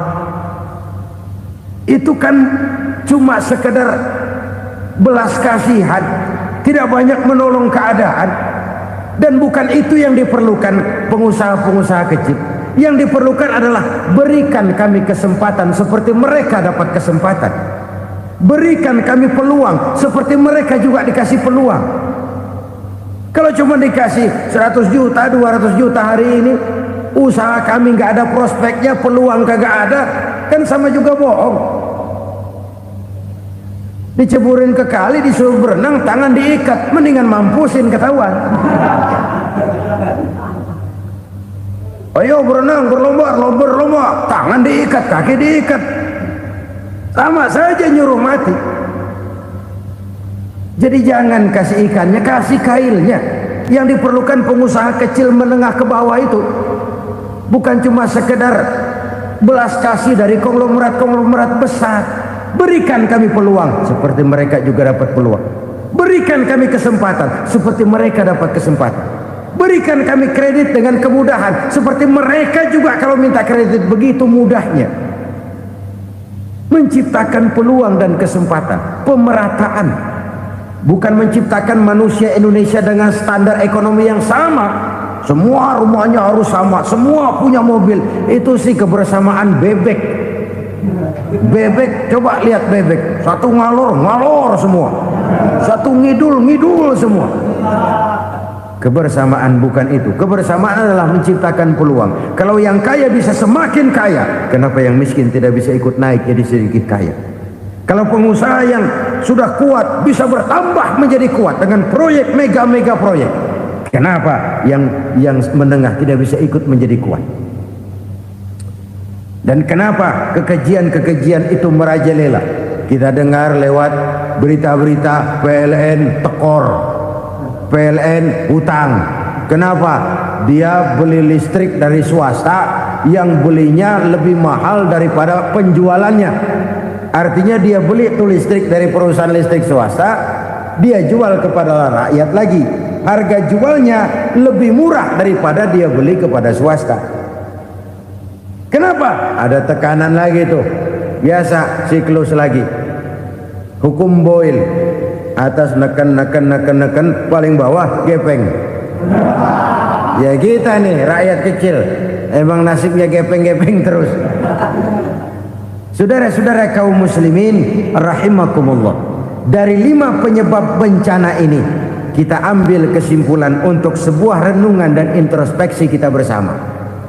Pertama, mengingkari janji, padahal janji itu yang lebih tinggi nilainya adalah di hadapan Allah Subhanahu wa taala. Baik wakil-wakil rakyat di parlemen maupun pemimpin-pemimpin rakyat di dalam kabinet, apabila memangku suatu jabatan, selalu mereka mengawali dengan sumpah, dan sumpah itu dimulai dengan demi Allah. Sadarkah kita pada saat itu kita ucapkan bahwa kita sudah mempertaruhkan Allah untuk jabatan yang kita pegang? Kita sudah mempertaruhkan nama Allah untuk posisi yang dipercayakan kepada kita. Sadarkah kita bahwa menyia-nyiakan itu satu dosa yang sangat besar, yang tidak hanya kepada Allah tetapi juga kepada rakyat yang kita wakili, kepada rakyat yang kita pimpin. Cukuplah sudah rakyat dijadikan adres, umat dijadikan alamat sebagai numpang. Marilah kita kembali kepada komitmen awal dengan jujur kepada janji kita sendiri. Lalu yang kedua, kekejian, baik berupa korupsi, kolusi, nepotisme, dan perbuatan-perbuatan lain akan melahirkan kemiskinan. Kekurangan pangan bukan satu-satunya yang menyebabkan rakyat menderita. Lukanya rasa keadilan terakumulasi di hati rakyat, dan jeritan hati rakyat mengguncang aras. Kalau Allah murka, Allah bisa melakukan apa saja untuk menciptakan suatu kondisi. Faktor yang ketiga adalah praktek mafia menebarkan maut, baik orang yang mati jasad dan rohaninya maupun orang yang mati karirnya, mati kejujurannya, mati usahanya, mati imajinasinya. Hilang kreativitas kita sebagai bangsa. Faktor yang keempat, kecurangan-kecurangan di bidang usaha, di bidang tender, mengandalkan menjual kekuasaan. Dan memang repot kalau penguasa jadi pengusaha. Mau atau tidak mau, kebijakan-kebijakan kekuasaannya akan memperkuat jaring-jaring usahanya. Dan pada saat itu objektivitas sulit ditemukan lagi. Lalu yang kelima, keengganan membayar zakat, menumpuknya kekayaan negara pada kelompok-kelompok tertentu. Ini akan melahirkan paceklik yang berkepanjangan. Menumpuknya kekayaan dan harta negara pada kelompok-kelompok tertentu akan melahirkan paceklik dan kemiskinan yang berkepanjangan. marilah kita sadar, marilah kita merenung bahwa keengganan kita membayar zakat, menciptakan pemerataan, pada akhirnya akan menjadi musibah buat kita semua. Saudara-saudara kaum muslimin rahimakumullah, sekian dulu jumpa kita kali ini. Mudah-mudahan yang saya sampaikan dari hadis riwayat Imam Tabrani ini menjadi bahan introspeksi buat kita semua. Tidak akan seorang muslim jatuh dua kali di tempat yang sama. Semua merupakan pelajaran untuk kita jadikan introspeksi guna menata hari esok yang lebih baik daripada hari ini. Reformasi harus terus berlanjut, tidak bisa dan tidak perlu dikendalikan, tapi harus tetap dengan landasan akhlakul karimah sesuai dengan budaya kita sebagai bangsa. Terima kasih.